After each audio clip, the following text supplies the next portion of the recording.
Coucou tout le monde et bienvenue dans ce nouvel épisode de Tour Zéro. Oui, Aujourd'hui, je suis avec Night Crash parce que globalement, Hugo était pas dispo ce soir et a prévu un truc. Je sais pas si ce sera déjà sorti ou si ça sortira courant semaine prochaine, mais, euh, mais Hugo a préparé un petit truc en solo. Il avait envie de faire un petit truc de son côté, donc sa contribution cette semaine sera son petit exposé. Voilà. Du coup, je me retrouve avec Night Crash pour faire un petit épisode ce ah bah oui, soir. quel dommage. Heu, voilà. C'est globalement, on va parler comme, les gens qui sont sur YouTube le voient, c'est indiqué au-dessus de nos têtes. On va faire un petit méta talk de Grande Archive. C'est ça. Alors, pourquoi? La première chose, c'est que, il y en a qui ont peut-être vu ce mardi, et peut-être que ça a été vu officiellement depuis, mais il y a eu des spoils pour Flesh and Blood qui ressemble un petit peu à des leaks parce qu'on n'est pas sûr que c'était fait exprès, que bref, c'est un peu bizarre. C'est fort Et probable du que ça coup, soit pas fait exprès. voilà, comme c'était pas forcément fait exprès, on n'avait pas envie d'en parler. Et comme en plus, même si c'était fait exprès, il y a globalement pas grand chose et que ce serait surtout faire plein de théories, on aura le temps d'en faire. On va même pas dire ce que c'est au cas où ce soit des leaks parce que c'est pas le but. C'est Voilà, ça. les gens qui étaient intéressés pourront avoir accès à l'info et ont déjà vu l'info et si vraiment vous voulez, enfin, vous la trouverez. Mais Mais les voilà. leaks, c'est pas bien. Et, et voilà, les leaks, c'est pas bien. Et du coup, l'idée, c'était que on était un peu dans un truc de est-ce qu'on a des choses à dire sur Flash and Blood? Et la réalité, c'est que la période est un peu creuse. C'est ça. Alors, Oh, oui, il y a eu un calling, oui, il y a un Armory Deck qui est sorti, oui, il fait parler de lui, oui, c'est peut-être la surprise que vous prépare PewDiePie qui est déjà sortie ou qui sortira c'est bientôt. possible. Et c'est pour ça que il y a pas vraiment Voilà.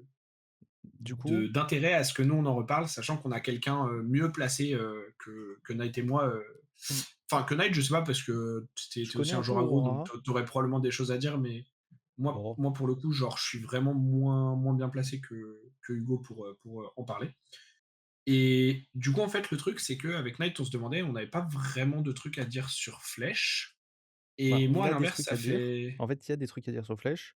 Le problème, c'est que comme tu l'as dit, les leaks, c'est un truc qui peut potentiellement enfin, c'est un truc qui tue l'industrie en général, donc c'est vraiment pas cool et vu qu'on n'est pas encore sûr de si c'est des leaks ou pas, on n'a pas voulu se prononcer.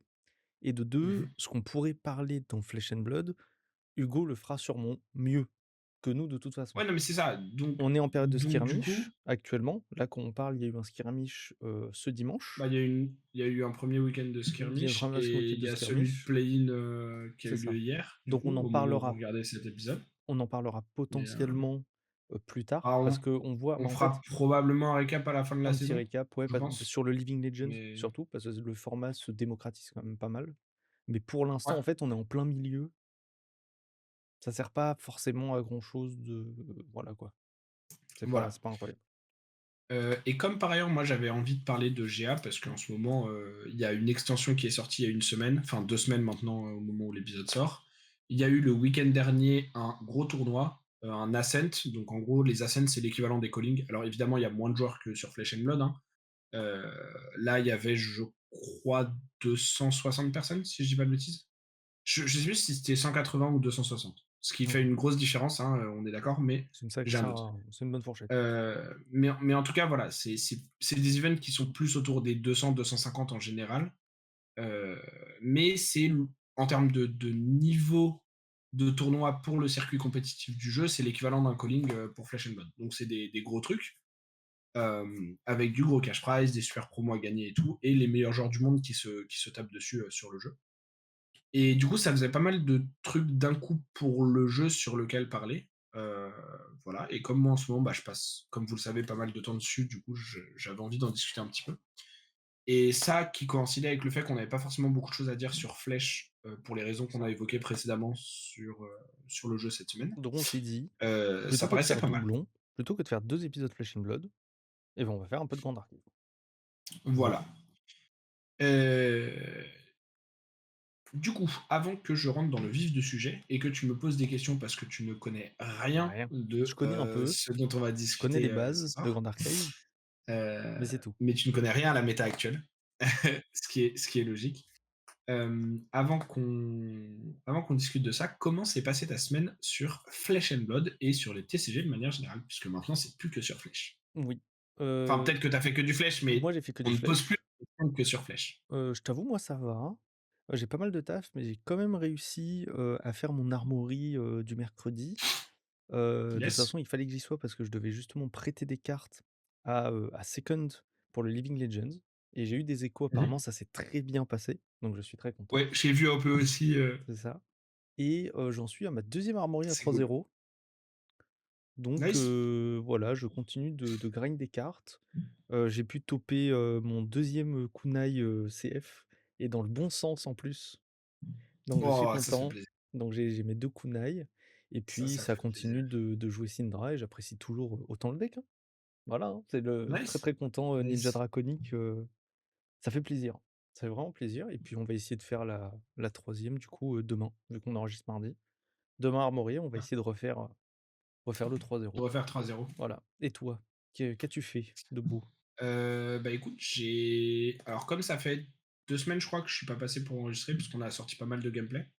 Hem, Bah, la semaine juste là, la dernière, j'ai pas joué à Flèche, mais j'ai refait quelques armories récemment avec, Cadeau, et je crois que j'ai fait 2-0 parce que je suis arrivé en retard à celle de Ukro, donc j'ai fait que 2 games, et j'en ai fait 2 à play-in où j'ai fait une à 3-0 et une à 2-1. Donc overall, un petit 7-1 qui fait plaisir. C'est pas mal. Ça m'a rappelé que le deck est trop agréable à jouer, que c'est dur dans certains match-up, et que le deck est complexe à jouer mais rewardant, et que faut aller se faire foutre avec les bannes de Tom pour réduire le high roll, alors qu'on aime bien qu'on stack et laisser open the floodgate légal, parce que c'est une carte d'une dégénérescence. Enfin voilà, j'ai C'est j'ai- pas j'ai fait horrible. un moment, j'ai joué ma troisième game à play-in un moment. Je jouais contre un Kassai, ou ma deuxième, je sais plus. J'étais contre Kassai, et en gros, en fait, c'était une Kassai AB1. Le match-up est genre quasiment free pour Kano. C'est très très dur pour Kassai de match et de faire quoi que ce soit. Et en plus, dans la méta actuelle, ça vaut pas vraiment le coup de hard tech pour, même si tu pouvais. Donc bon, voilà. Et du coup, je gagne la game sur un tour où j'utilise ni Ragamuffin ni Striders, et juste genre, je gagne parce que bah, les maths du deck sont trop forts contre AB1. Et en fait, je gagne. Le tour où je gagne, je fais un Spindle qui opte 10. Et OK. du coup, je vois beaucoup de cartes. Et parmi les cartes, je vois un Blazing. Donc, genre, en gros, pour pas disrespect l'adversaire ou quoi, je résous le Blazing, et je tue et je gagne la game. Et en fait, après, j'ai fait un petit exercice perso, parce que, comme dirait Hugo, je veux poser ma bistouquette sur la table et me moto slurper. Moi, c'était plus parce que bah, j'aime bien l'exercice mental. Et j'ai fait un tour où j'ai mis, si j'ai bien compté, c'était un peu dur à compter, mais si j'ai bien compté, si l'adversaire avait AB0 et que l'adversaire ne mourait pas et ne faisait pas arrêter la partie en mourant, je faisais 611 dégâts C'est pas mal, sans avoir stack. c'est pas Alors mal. après, c'est un peu comme si j'avais stack parce que j'ai résolu un opt 10, mais voilà.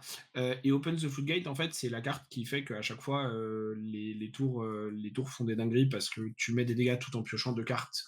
Et du coup, dès que tu pioches des bleus et que tu re-résous à Open the Floodgate après, ça fait vraiment des singeries. Ouais. Donc, voilà. Mais très cool.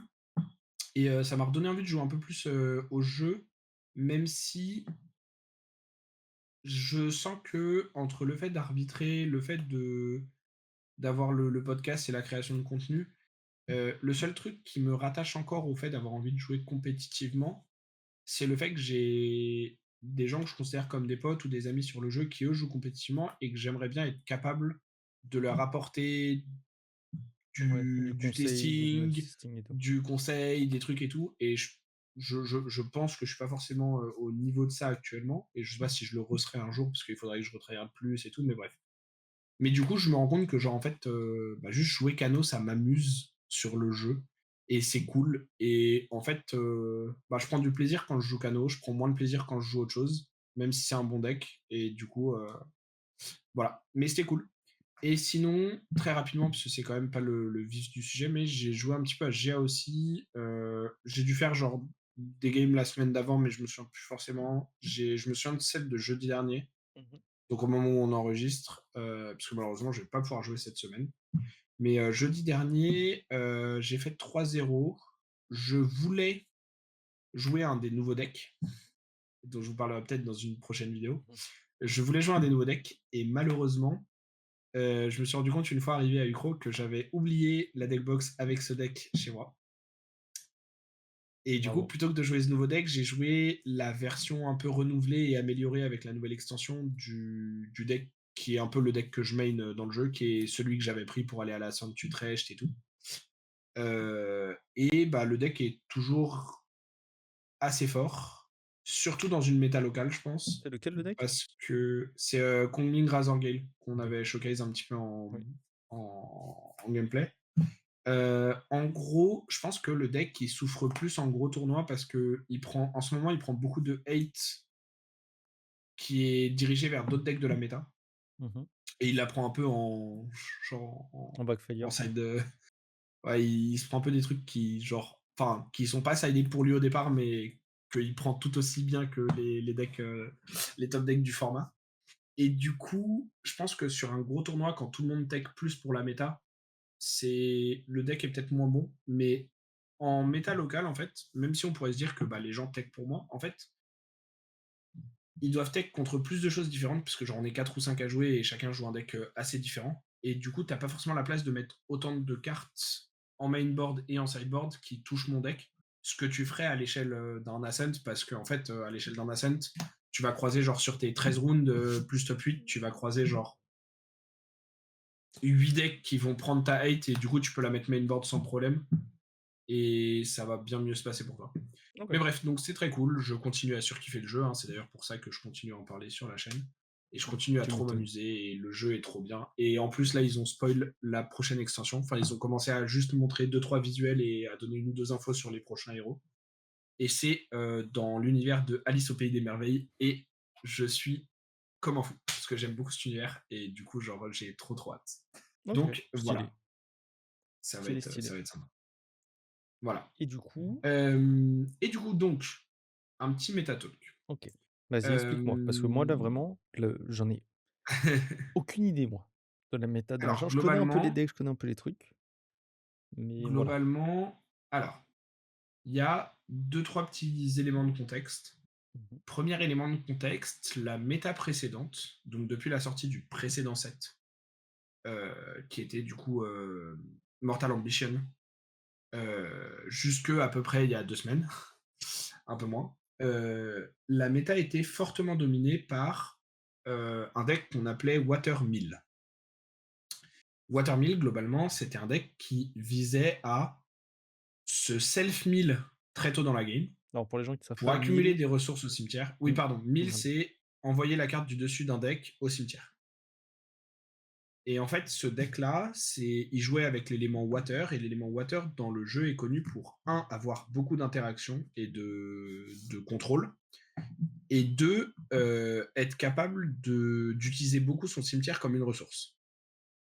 Et du coup, en fait, le deck en question, mais water, théoriquement, dans le jeu, est censé manquer un petit peu de dégâts et de capacité à close les games rapidement. Et en fait, là, l'idée, c'était que le deck jouait euh, un engine de self-mill pour mettre ses ressources au cimetière, puis utilisait soit une carte qui s'appelle Stratagem of Myriad Ice ou Myriad Jade, je sais plus, qui dit en gros tu bannis des cartes de ton cimetière, pour chaque carte bannie tu mets 3 dégâts à un champion adverse.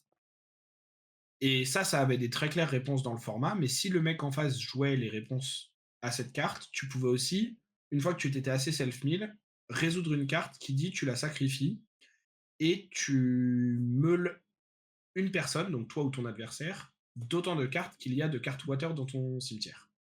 Évidemment, le deck ne jouait que des cartes water. Quand tu résolvais ça, t'en avais genre 3 sur le terrain. Tu résolvais le premier sur toi, t'avais genre 12 cartes water au cimetière, tu meulais 12 cartes, tu passais à 24. Le deuxième, il meulait 24 chez l'adversaire, et le troisième, il meulait 24 chez l'adversaire. Ouais. Et comme on a des decks de 60 et quand on peut plus le piocher, on perd. Voilà, c'était assez efficace. Jusque-là, Et logique. tout ça a été porté aussi par une carte qui s'appelle Icebound Slam, qui depuis a été ban, qui était en gros une carte qui coûtait 7, que tu pouvais résoudre dès le premier tour, et qui disait, c'est une attaque qui attaquait le champion adverse à 3, mais qui disait, en attaque, c'était un trigger, tu meules les 5 cartes du dessus de ton deck, puis si tu as 5 cartes water ou plus au cimetière, ce qui était toujours le cas Mmh. parce que tu ne jouais que des water, l'attaque prenait plus 5. Donc tu mettais 8 d'un coup, au premier tour, donc avec rarement du counterplay, parce que le jeu fait que les counterplay à cette carte venaient en général genre à partir du tour 2 ou 3. Du coup, il y avait très peu d'interaction avec cette carte. Et en fait, le problème de cette carte, c'est qu'elle mettait 8 sur un jeu où tu commences à 15 points de vie. Tu peux augmenter un petit peu après, mais 15 points de vie, bah, c'est plus de la moitié des HP. Et ça set up 5 cartes dans ton cimetière, et des fois, tu pouvais high roll et avoir genre 5 cartes de ressources. Ou genre 3 cartes de Ouais. ressources. Du coup, trop de OK. Donc la carte faisait trop de choses. La carte a été ban, à raison, c'est très bien. Moi, je suis très content parce qu'en plus, je me doutais qu'elle allait être ban. Elle coûtait 50 balles pièce et je n'en ai pas acheté avant qu'elle soit ban. Donc, j'étais très content. Et en gros, ce qui s'est passé, c'est que du coup, il y a eu un ascent où, genre, c'était un peu bizarre. Il y avait pas mal de trucs qui ont existé. Il y avait encore un peu des decks nils, il y avait autre chose. C'était un peu étrange. Et ensuite, on a eu la sortie de la dernière extension qui a à nouveau apporté pas mal de choses, notamment 2 decks recollection, qui c'est la deuxième fois que le produit sort. C'est des produits qui sont super bien pour démarrer le jeu. Et en fait, c'est des produits qui apportent un nouveau héros et un deck complet avec des cartes exclusives pour ce héros. Et en général, il y a des cartes qui sont très fortes. Et là, ce qui s'est passé, c'est que ils ont sorti ce magnifique héros, qui s'appelle Diao Chan. Mmh. Je sais pas si on va voir un petit peu à l'écran, je sais pas si ça fait la On mise la au point ou verra pas avec après, la webcam, non, ça la fera mais on pas. la verra On après la verra sur. après. Ça la fera pas, tant pis. Mais on la verra après sur la prochaine slide. Et en fait, en gros, Diao Chan, c'est une cléric, donc c'est une carte, enfin un champion de classe cléric, qui joue beaucoup avec les Fantasia. Les Fantasia, c'est un type de carte dans le jeu, et notamment un des types de Fantasia les plus répandus, c'est les fractales. Et en gros, les fractales, c'est des cartes qui existaient déjà, et qui étaient des cartes qui disaient en gros, fais un petit effet qui se coule, des fois bien, des fois moyen, et peuvent s'engager, un peu à la manière d'un terrain sur Magic, peuvent s'engager de manière à payer pour un de tes coups quand tu joues une carte de ta main, donc de tes coups de réserve. Ce qui en fait en gros te faisait dépenser une carte pour maintenir pour tout le reste de la partie une influence sur la table, puisque c'est pas une carte que tu peux jouer, mais c'est un truc qui peut payer les cartes que tu joues. Et comme normalement tu payes avec des cartes de ta main, ça fait que tu gardais plus de cartes dans ta main et tout ça. Mmh. Et du coup, c'était des cartes qui étaient un petit peu jouées dans certains decks pour certaines raisons, quand ils avaient un effet qui se coule.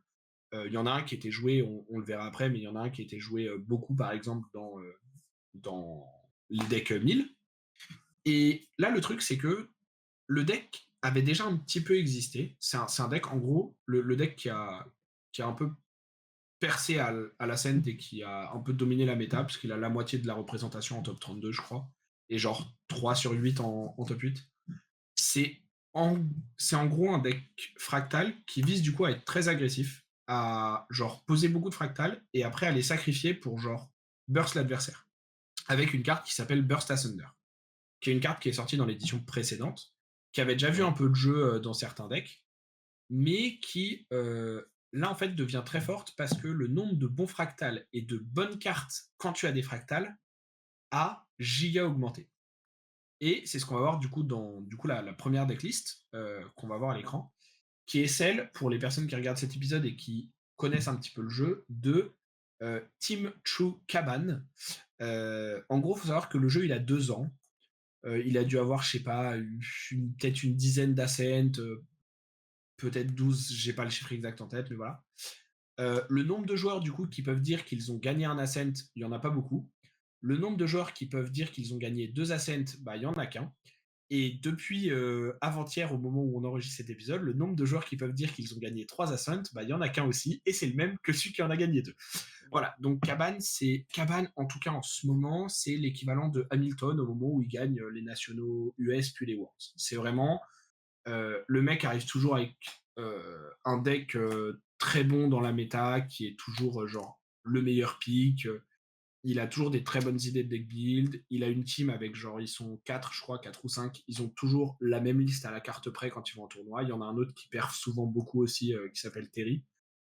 Pas qui s'appelle Terry, pardon, qui s'appelle Isaac. Il y a Terry aussi, mais qui lui, en général, perf un petit peu moins. Mais bref. Donc Caban, c'est le meilleur joueur au monde, tout simplement. OK. Et donc, on voit sa liste. Et ce qui est intéressant dans cette liste, c'est qu'on va showcase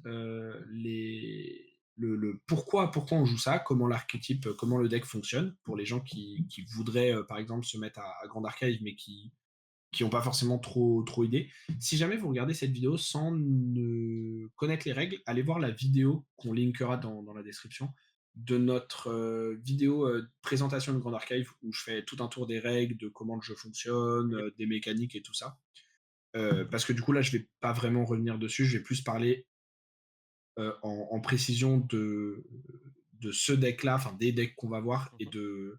de pourquoi du coup ces decks-là et pourquoi comment ils fonctionnent. Et donc ici, on a un deck, ce qui est de plus en plus fréquent récemment, qui n'a pas plus qu'un niveau 1 en champion. C'est-à-dire que c'est des decks qu'on appelle des decks de Basic Element, puisque en fait, on n'a pas besoin d'aller niveau 3 pour avoir accès à un élément avancé, qui historiquement étaient les cartes qui te donnaient une win condition. Parce que de plus en plus, il y a des win conditions, soit très visibles, soit plus d'archétypes, qui sont accessibles dès le niveau 1, puisqu'elles sont sur ton élément de base. Et là, en fait, c'est le cas, puisque dans ce deck, nos 3 win conditions sont Shimmering Réflexion, Alors, qui est la troisième carte de la liste, euh, qui est une carte qui, en gros, dit met X dégâts à une unit. Alors, unit, dans le jeu, je rappelle, hein, c'est les créatures et les champions. Où X, c'est le nombre de fractales que vous avez, enfin de fantasia que vous avez dans ce deck, ça va être de fractales, du coup. mmh, Ensuite, vous avez Refracting Missile, qui est la dernière carte de la liste, qui elle dit pareil, mettez autant de dégâts que vous avez de fractal plus 1. plus ça. Et ensuite, vous avez Burst Asunder, qui est la première carte de la deuxième ligne, voilà, qui dit vous mettez 2 dégâts à une unit, puis vous pouvez sacrifier autant de fractales que vous souhaitez. Pour chaque fractal que vous sacrifiez, vous mettez 2 de plus. Ouais, OK.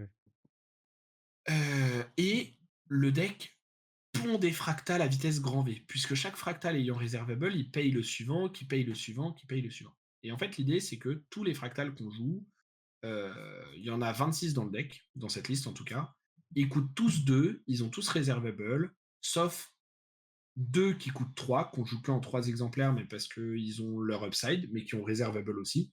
Et il y en a Ça. un qui coûte 1, ça il coûte 2. Ceux qui coûtent 3, c'est Fractal of Intrusion et Fractal of Refreshment. Mais en gros, l'idée, c'est que celui qui est le plus important, c'est celui que tu as affiché à l'écran là, Night Crash, qui s'appelle Dissonant Fractal, et qui, lui, est une nouvelle carte avec la nouvelle extension, qui coûte 1, qui dit On Enter, vous glimpsez 4. Donc glimpse 4, c'est vous regardez les 4 cartes du dessus de votre deck, vous les remettez en dessous ou au-dessus dans l'ordre de votre choix. Mmh. Donc déjà, ça c'est très bien, parce que ça permet de cycler ses draws. Et surtout, il dit tant que vous contrôlez 2 ou plus autres Fantasia, il a Reservable. Et du coup, c'est un play qui genre coûte 1, qui a Reservable quasi tout le temps parce qu'on a plein de fractales. Et en fait, l'idée, c'est que vraiment, vous posez plein de fractales. Ces fractales, ils vous maintiennent votre influence, puisqu'en fait, c'est des permanents qui restent et qui vous permettent de payer vos autres cartes. Et ces fractales, ils vont vous permettre d'accéder à des très bonnes cartes de burst, qui sont les 3 cartes qu'on a citées précédemment, qui vous permettent d'être un deck qui va très vite et qui est très agressif. Donc, toutes les cartes dans la liste sont des fractales, ou des cartes de burst pour les fractales, ou des cartes de contrôle, puisqu'on a la trinité Fracturize, enfin le duo Fracturize Frostban, pardon, qui sont des staples de Water, qui sont juste des cartes que vous retrouverez dans n'importe quelle liste Water ou presque. Fracturize, c'est vous annulez. Frostbind, pardon, vous annulez l'activation d'une carte, sauf si l'adversaire paye 2. Et Fracturize, vous transformez n'importe quel item ou arme en un petit truc qui perd tous ses effets et qui dit reservable, donc qui peut payer un de coup. Mais quand Du vous le coup, faites sur l'adversaire, c'est très fort. Quand vous le faites sur vous, vous ajoutez un un Fantasy, fractal un à votre Fantasy. compte de fractal, donc c'est super fort. OK. Et en plus, la carte à Floating Memory, qui est une des très bonnes ressources du jeu, parce que, en gros, une carte qui a floating memory, vous pouvez presque considérer dans le jeu, pardon, que elle a le texte pioche une carte. Ce C'est qui du ça. coup est, enfin, genre quand vous avez une carte de gestion qui en plus vous dit pioche une carte, c'est très fort. Le nouveau venu aussi qui fait que ce deck est très fort, c'est Glimmering Refusal, qui est du coup juste après Frostbind, qui en gros coûte 2 aussi, comme Frostbind, qui dit vous empêchez, enfin vous annulez l'activation d'une carte de votre adversaire, sauf si son contrôleur paye X. Mais ici, du coup, X, c'est plus 2. X, c'est le nombre de fractales que vous contrôlez. Enfin, pardon, le nombre de Fantasia. Ouais, Mais donc encore une c'est fois, ici, compliqué, quoi. ce sera des fractales. Mais du coup, dès que vous en avez genre 4 ou 5 sur la table, bah, ça commence à devenir ce qu'on appelle une hard negate, qui sont très peu présentes dans le jeu, parce que la plupart des negates dans le jeu disent negate sauf si l'adversaire paye tant. Mmh. Mais du coup, là, le temps, quand c'est genre 5 ou 6, c'est très dur de justifier de payer. Et enfin, la dernière carte dans le main deck qui fait que ce deck existe et qu'il est broken, c'est une nouvelle carte et elle doit coter maintenant environ 35 ou 40 euros. Donc je suis très heureux d'en avoir récupéré deux à 25 pièces et d'en avoir Mmh. ouverte deux dans mes Ouverture 2. boosters. C'est Zhangjiao Way of Peace, qui est la dernière carte norme de cette Ouais, liste, elle se fait remarquer en puisque vrai, au niveau du design. cette carte, cette carte, c'est un petit allié 1-2 pour 3 qui sont des stats qui sont nuls, mais c'est pas très grave. Parce qu'en gros, elle dit on enter, donc elle a un trigger qui va en pile et qui va se résoudre et avoir 4 effets différents selon le nombre de cartes que vous avez dans votre memory. Alors, le plus classique, de 1 à 3, vous allez recover 4. Donc, vous allez vous soigner de 4. Ça, c'est quand vous la jouez depuis la main, parce que vous payez 3 avec les cartes de votre main, vous la jouez. Ensuite, vous avez de 4 à 6, vous glimpsez 4. Bon, c'est pas mal aussi. Glimpse 4 ou 6, j'ai un doute. C'est glimpse 4. Gibbs 4. Glimpse 4. C'est l'effet qui est le moins souvent utilisé. Ensuite, vous avez l'effet à 7 ou plus qui dit chaque adversaire discard une carte de sa memory en random. Donc, vous faites perdre une ressource à votre adversaire. Ce qui est l'effet que les gens tentent d'abuser quand ils jouent cette carte en wind, notamment. Parce que en wind, en fait, vous avez des effets qui font que votre allié il sort du terrain et il revient. Du coup, vous refaites le on-enter plusieurs fois. Et en fait, comme c'est des cartes que vous payez avec des cartes de votre main, C'est ça, il faut le avant de discard résoudre du le coup. premier trigger, vous mettez cette carte en memory et du coup, vous avez genre 3 triggers parce que vous l'avez suppresse 3 fois et vous faites défausser 3 cartes. Donc c'est assez fort. Mais celui qui est utilisé ici et qui rend la carte broken, c'est celui qui dit 0, piocher 2 cartes. Mais comment tu as Alors, pour 0 en avoir 0 memory? en memory, il y a deux façons. Parce que là, vous dites, mais pour payer la carte, il faut mettre des cartes en memory. Soit vous faites un effet de suppresse avec un permanent quand il est sur le terrain et que vous n'avez rien payé d'autre. C'est possible en win, mais c'est chiant à faire et c'est pas super consistant. Soit vous posez des fractales et le tour d'après, quand vous Ah avez oui, récupéré les cartes de votre memory que vous avez utilisées pour payer des fractales et qu'elles sont maintenant dans votre main fais les et plus dans votre reservables memory, et vous utilisez les fractales reservables et vous posez ça et vous dites pioche 2. c'est plutôt Voilà. fort. Et donc, la carte est extrêmement forte et c'est une des raisons, en fait, enfin, ça fait partie des raisons qui font le succès du deck, en tout cas en début de méta à l'heure actuelle. La dernière raison, et ça c'est une raison qui est vraie pour beaucoup de decks en ce moment sur Grand Archive, de manière générale, Mmh. et c'est un des gros points forts au fait de jouer des decks qui ne vont pas niveau 3, c'est l'argument de la place dans le matériel deck. En gros, si tu retournes sur le matériel deck, Knight, tu verras que du coup, bah, comme tout matériel deck, on a 12 cartes, mais contrairement à un deck qui aurait un lineage de champion qui va jusqu'au niveau 3, qui aurait du Là, coup on un en a niveau qu'un. 2 et un niveau 3, bah, en fait, on n'a que le niveau 1, donc on gagne 2 places. Et en fait, ces 2 places, elles vont être utilisées notamment pour des flex slots qui sont takés pour la méta actuelle. Et là, en fait, du coup, dans cette liste, on voit que il y a Backup Charger, Grand Crusader Ring, qui sont des super classiques du jeu.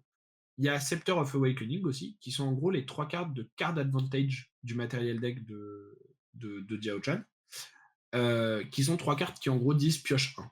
Et des fois, il y a un petit effet en plus qui se coule, mais en gros, pioche une carte. Et comme on le rappelle, le matériel deck, c'est une carte que vous utilisez au début de votre tour et vous piochez après, en fait, ça vous donne une deuxième draw phase, ce qui est extrêmement fort. Surtout, on le rappelle dans un deck, enfin dans un jeu où vous utilisez les cartes de votre main pour payer les autres cartes de votre main. Et en fait, tout le reste du matériel deck, donc à part le niveau 1 et le Spirit of Water qui est obligatoire, c'est que des cartes qui sont des cartes takées pour la méta pour aider des match-ups, pour répondre à des situations, pour ralentir des decks. OK. Heu et en fait, bah, du coup, on voit qu'il a la possibilité d'en jouer une, deux, trois, quatre, cinq, six, 7, ce qui est énorme. 7 cartes, c'est énorme. Parce que du coup, il a vraiment genre fait l'impasse sur aucune des bonnes cartes de matériel deck actuelles, enfin en tout cas de cartes de réponse ou de protection.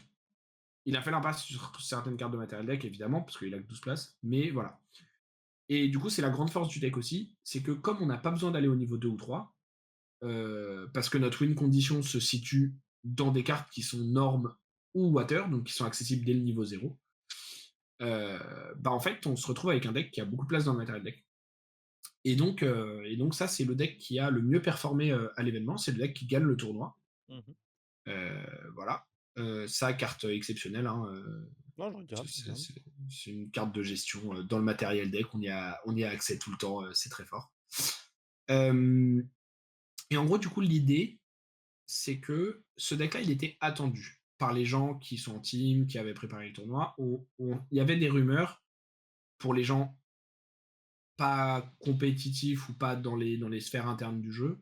Et du coup, dans les sphères internes du jeu, tout le monde savait, je pense, ou presque tout le monde savait que c'était le top deck. Et donc celui qui allait être le plus représenté. Et voilà. Du coup, qu'est-ce qu'on fait quand on connaît le top deck? Et bah, on attaque le top deck. Mmh.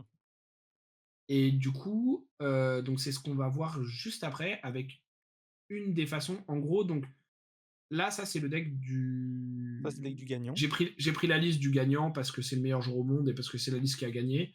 Globalement, les listes, elles ont des petites variations sur certains ratios de cartes, sur le nombre de fractales et certains choix. Par exemple, il y a des gens qui mettent plus de extricating touch, il y en a qui en mettent plus en sideboard. J'ai pas mis les sideboards d'ailleurs.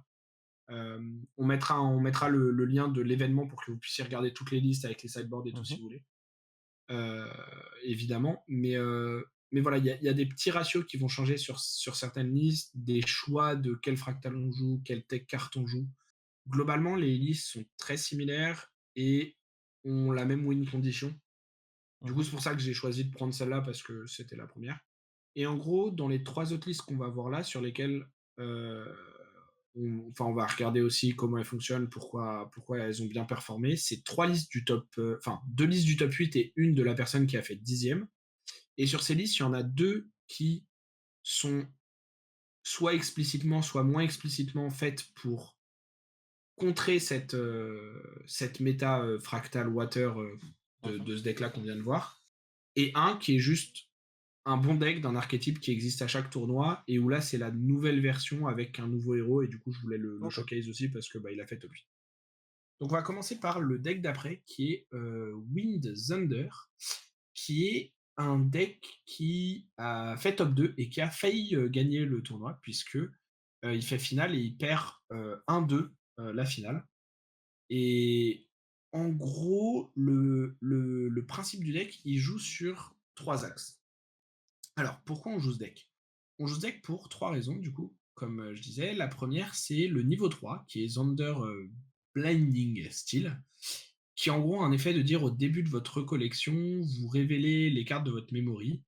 Pour chaque Luxem carte révélée de cette façon, chaque adversaire met une carte de sa main dans sa memory, donc ça empêche un peu l'adversaire d'avoir des counterplays sur votre tour. Mais surtout, vous avez des cartes en Luxem et il en joue 7 dans le deck, enfin deux copies, une à 4 et une à 3 exemplaires. Mmh.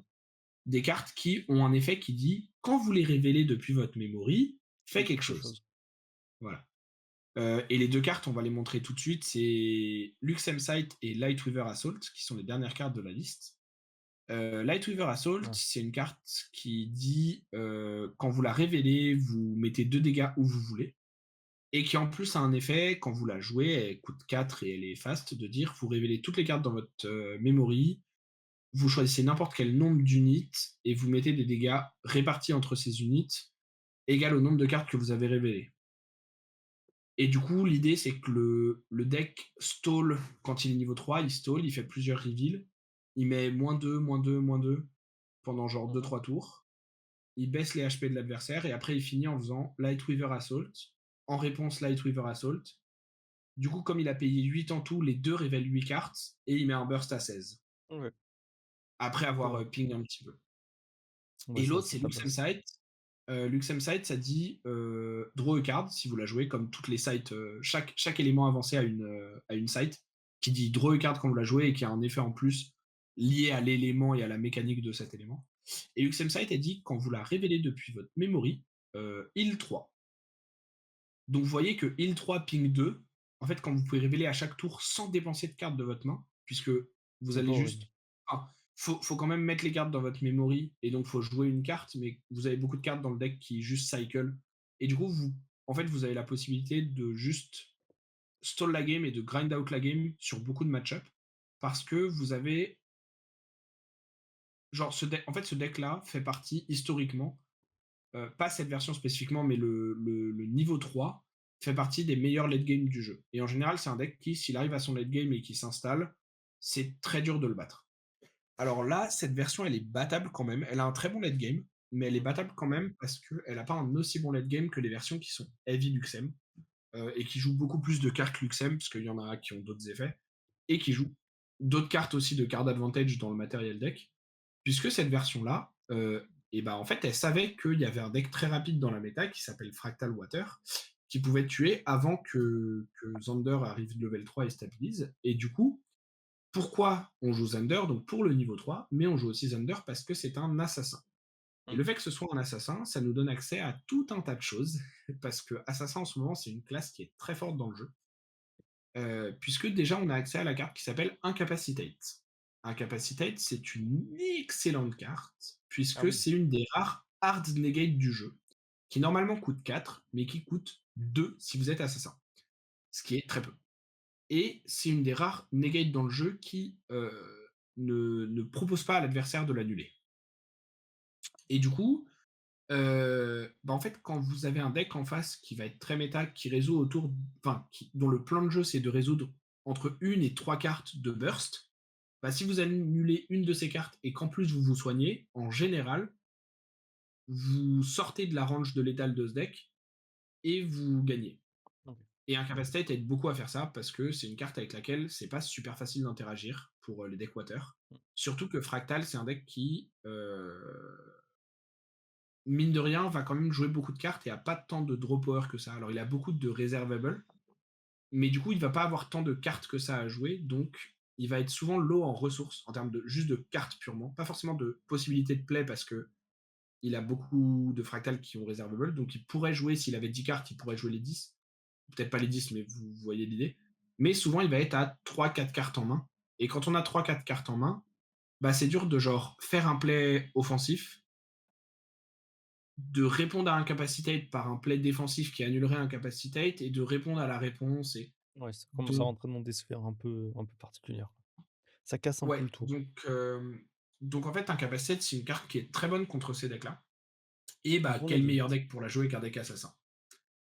Euh, Ensuite, Assassin, il a accès à une autre carte qui est très forte, qui est honnêtement pas pour Fractal, enfin qui est vraiment pas pour Fractal, mais qui était une carte qui était une excellente réponse à un des autres decks qui était probablement très attendu, qui était une des versions de Gyojia, qui est l'autre nouveau héros, qui en gros est un héros dont la mécanique c'est quand il arrive au niveau 1, il prend une grosse Fate Stone, qui est un nouveau type d'objet de son matériel deck, puis ensuite il doit faire une quête qui est plus ou moins difficile à faire, et quand il a résolu la quête, il flippe sa Fate Stone et ça fait un énorme monstre très difficile à gérer et qui est souvent la win condition du deck. OK. Et en fait, ce monstre-là, en général, il a Spell Shroud. Donc on ne peut pas le viser avec des spells. Mais si on lit la carte Ensnaring Fuse, qui est la première carte de la deuxième ligne, c'est une carte qui, à Ouais, fast speed, dit retourner tous les alliés dans la main de mmh, leur propriétaire. donc Et ça fonctionne. quand le gros boss monster est retourné dans la main, en fait, comme c'est un Regalia au départ, il va dans le matériel deck. Mais comme il coûte 10 à jouer, il sera plus jamais rejoué.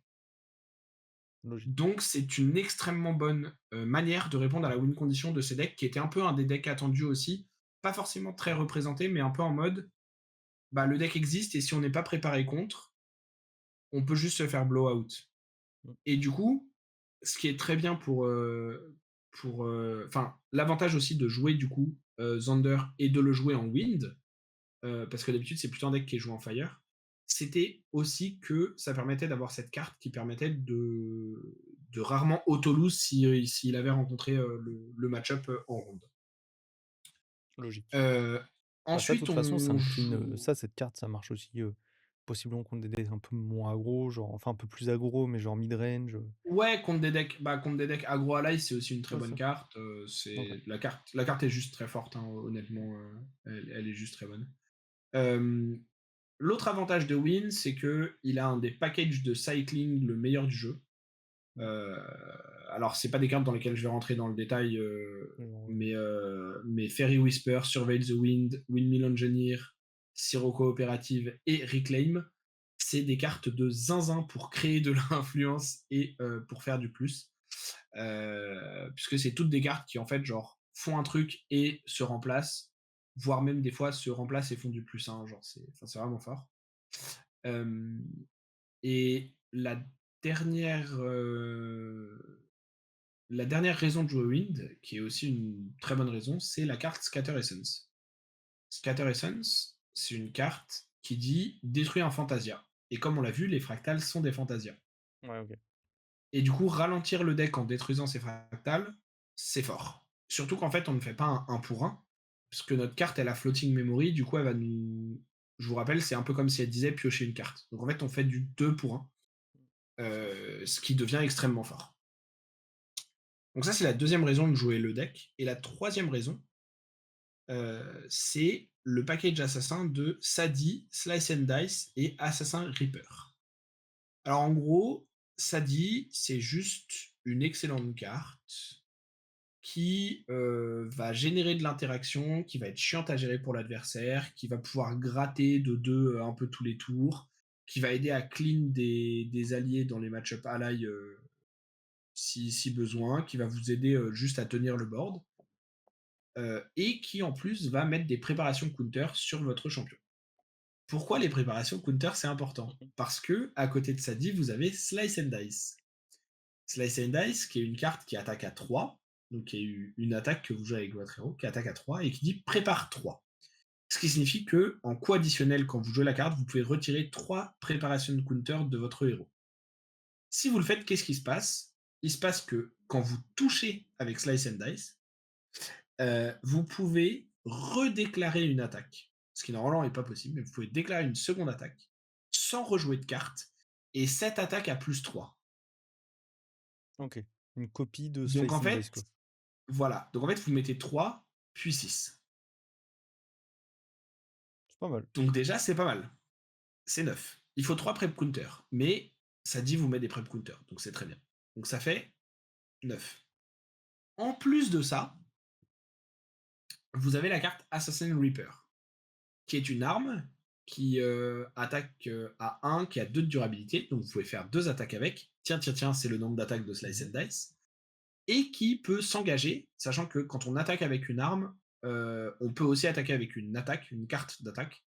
Et on peut. En fait, on n'engage pas l'arme pour attaquer. On engage notre héros. L'arme, elle reste debout. Donc, si elle a une capacité qui la fait s'engager, elle peut s'activer sur la même attaque. Et en gros, ça dit vous enlevez un préparation counter de votre champion. L'arme gagne plus 2 jusqu'à la fin du tour. Donc, si vous l'utilisez pour 2 attaques avec Slice and Dice, ça fait 6 de plus, puisque vous avez une arme qui, du coup, a 1 plus 2, donc 3, et vous l'utilisez 2 fois, donc 6. Ce qui fait tout pile 15. Et 15, c'est le nombre de points de vie d'un spirit. Ce qui signifie que ce deck, il a aussi une capacité de burst qui est assez immense, avec en plus une protection contre les interactions à ce burst via Incapacitate. Mmh. Et c'est ça aussi qui fait son edge contre des decks comme les decks fractales, puisque les decks fractales, ils n'ont pas tant de protection que ça au final. Ils en ont un petit peu, évidemment, ils ont des negates et tout, mais ils n'en ont pas tant que ça. Et du coup, l'idée, c'était que bah, ce deck-là, l'avantage de jouer ce deck-là aussi dans une méta avec pas mal de Diao-Chan fractal, c'était aussi d'avoir la capacité à juste burst pendant que le mec jouait des fractales pour ce setup. Et de burst genre tour 3 ou 4, en mode bah tiens, t'as toujours pas level up parce que t'as voulu genre piocher des cartes ou machin, bah tu prends 15 et t'as perdu. où genre tu prends 15, t'étais à 19 et maintenant t'es à C'est la 4 toute bonne la game, solution et ça. dès que je vais résoudre genre 2 allies, je vais t'attaquer, je vais te finir. Hem C'est bien de faire ça. et du coup Aggro. donc voilà. Mmh. Donc en fait, c'est un deck qui est au final très polyvalent parce qu'il a un bon late game via son niveau 3. Il a un très bon burst via sa classe et le package Slice and Dice Assassin Reaper. Mmh. Et via Wind, il a accès à beaucoup de flexibilité, beaucoup de card selection, puisqu'il voit beaucoup de cartes, il glimpse beaucoup de cartes, il pioche beaucoup de cartes. Et il a accès à des tech cards pour la méta anticipée qui sont très fortes, avec Ensnaring Fumes et Scatter Essence notamment. Et du coup, moi, je trouve que c'est un très bon choix de deck. Et ça m'étonne pas du tout que la personne qui le pilotait l'ait emmené aussi haut. Mmh. Alors, par ailleurs, la personne qui le pilotait, je crois que c'était aussi un très bon joueur, hein, je me souviens plus le nom, mais qui était connu Du milieu. du, du milieu. Euh, et donc, voilà, il y a enfin, le niveau de deck building et de theory crafting est assez solide, je trouve, parce que c'est vraiment une liste qui est réfléchie pour s'attaquer à la méta qui était attendue. Et je trouve ça vraiment cool. Euh, voilà, je sais que globalement, c'est un peu un exposé ce que je fais, puisque comme tu connais pas toutes les cartes C'est ça. récentes et Non mais tout, j'écoute, hein. t'as pas Moi ça me forcément va, hein. beaucoup de beaucoup de Réfléchi. choses Je t'avoue que pour l'instant, des à 2 dire, decks mais alors je connais pas les 2 decks suivants que tu vas présenter, tout de suite, ouais, mais pour l'instant 2 decks, moi celui-là j'aime bien. Le truc avec les j'aime bien le délire de piocher des trucs qui ouais, créent, qui machin, genre, ça j'aime bien ça me rappelle un peu des decks sur, ouais. sur Hearthstone. Ça a une vibe Hearthstone en fait. Mmh. Mais celui-là, je l'ai monté IRL parce que j'ai toutes les cartes et heu et je pense que c'est le deck que je joue, au prochain tournoi. Parce que vraiment, genre, pareil, j'aime trop la vibe. En La fait, vibe est je cool. savais que, enfin, comme un peu tout le monde dans la commune, on savait que le deck existait, mais juste, bah, la scène nous a permis d'avoir des listes cohérentes et Mmh. construites. Ah bah oui, c'est ça. Parce qu'il y a des joueurs meilleurs que nous qui ont build, donc c'est cool. Alors après, je ferai peut-être des modifications aussi par-dessus, évidemment, hein. Il y a toujours des petits trucs qu'on peut modifier. Et je pense que même lui, s'il rejoint un tournoi de demain, la liste serait peut-être un peu différente. Mais, euh, mais c'est vrai que c'est hyper intéressant de voir ce que la liste peut donner Mmh. et de voir juste ce que les gens sont capables de créer quand ils testent et quand ils sont bons au jeu. Et le deck a l'air vraiment agréable à jouer pour le coup. De ouf. Ça a l'air vraiment cool. Euh, mais le deck Wind Mais ça je connaissais déjà. Ça en fait, il me fait un peu d'œil. j'avais déjà vu des trucs où tu m'avais montré, Moi Xander, j'ai joué pas mal. Alors, moi j'ai joué pas mal Xander à une époque, mais je jouais la liste plus classique Fire qui oui, est c'est ça. beaucoup plus contrôle et qui est beaucoup plus Mmh. late game, qui est moins flexible en fait dans son plan de jeu et dans ce qu'elle peut faire. Et l'assassin qui a été joué en wind en général, pour justement cette flexibilité, c'était Tristan. Mmh. Mais Tristan, au lieu de faire durer la game au niveau 3 en général, ses cartes au niveau 3, elles lui permettaient d'avoir un burst et une win condition très claire, plutôt que des cartes qui lui l'aidaient à faire durer la game et à accumuler de la value. Du Mmh. coup, c'est des niveaux 3 qui sont un peu différents. Et moi, je préfère celui-là et je trouve que ça complète bien le reste du kit assassin. Ah non, Tu vois, je genre, je trouve que Tristan va plus dans la dynamique qui est déjà celle de Slice and Dice, on peut genre juste burst et aggro très vite et très fort, et que ça complète et ça permet d'autres lignes de burst. Alors que Zander, ça permet, si notre burst rat ou qu'on le voit pas ou qu'on joue contre un match-up qui a des capacités à se protéger de ce burst, de jouer plus lentement, plus tranquillement, et juste d'accumuler de la value et de jouer la game au grind et de battre notre adversaire comme ça. OK. Donc j'aime pas mal. Non, c'est cool. Voilà. Du coup, heu, 3e deck? Troisième deck. Alors, troisième deck, c'est un autre deck qui est à top 8, qui est du coup Fire Gyojia. C'est un Gyojia, donc comme je chat. vous disais, c'est le nouveau, c'est l'autre nouveau héros qui est sorti dans un des recos comme Diao-chan. Et celui-là, sa mécanique, donc comme je vous disais, c'est de sortir une grosse Fate Stone de son matériel deck, de faire une quête, et quand on a résolu la quête, de pouvoir invoquer le boss monster du deck. C'est ça. Celui-là, pourquoi je l'ai mis? Voilà, alors avant qu'on monte cette carte et qu'on en parle un peu plus en détail, pourquoi j'ai mis ce deck-là? Parce que, un, il a fait top 8. Deux, parce que je pense que c'est une autre des réponses à la méta actuelle et globalement, je pense que c'est le genre de deck qui est bien positionné dans GA en ce moment parce que, en fait, c'est des Fire actuellement, c'est joué quasiment que sur des listes aggro. En fait, Fire, les 2 grandes forces de Fire comme élément dans GA, qui actuellement, pour des gens qui voudraient jouer au jeu ou qui commencent à s'intéresser, Fire à l'heure actuelle, c'est le moins bon des 3 éléments de base. Pour plein de raisons, mais c'est globalement le moins bon des 3 éléments de base. Les forces de Fire, quand même, c'est le fait qu'il a la plus grosse capacité d'aggro du jeu, ce qui est logique parce que c'est rouge, comme un Magic, comme un machin. Voilà. Mais c'est la plus grosse capacité d'aggro et surtout de burst du jeu. Euh, et tu as des cartes qui ont juste un rate qui est assez effarant en termes purement de genre capacité à mettre des dégâts. Et son autre capacité, qui est peu utilisée en ce moment parce qu'il n'y a malheureusement pas beaucoup de raisons de le faire, mais c'est le meilleur élément pour turbo level 3. Donc quand tu as un deck qui veut aller level 3, le meilleur élément pour le faire, en général, si tu veux le faire très très vite, et que tu joues beaucoup de cartes de ton élément avancé, et que c'est ton élément avancé qui te fait jouer et gagner la partie, en général, tu joues Fire. C'est pas 100% vrai, mais en général, tu joues Fire, parce que c'est l'élément qui te fait aller le plus vite au niveau 3 en ayant des ressources et une capacité à jouer la game après. Et en gros, l'idée, c'est que en ce moment, Fire n'est pas vraiment joué pour aller niveau 3 parce qu'il n'y a pas vraiment beaucoup de decks et de raisons d'aller niveau 3, malheureusement. Parce que les decks niveau 1 sont tellement forts, pour les raisons qu'on vient d'évoquer avant, parce qu'il y a des win conditions dans les éléments de base qui sont très fortes, que ce soit Razorgale en wind, Ally en wind, qui est un deck aggro midrange, que ce soit aggro en fire avec beaucoup de burst, que ce soit les fractales ou la 1000 dans water. Il y a des très bonnes raisons de jouer un élément de base et de s'arrêter là, parce que ça te libère en plus de la place dans ton matériel deck.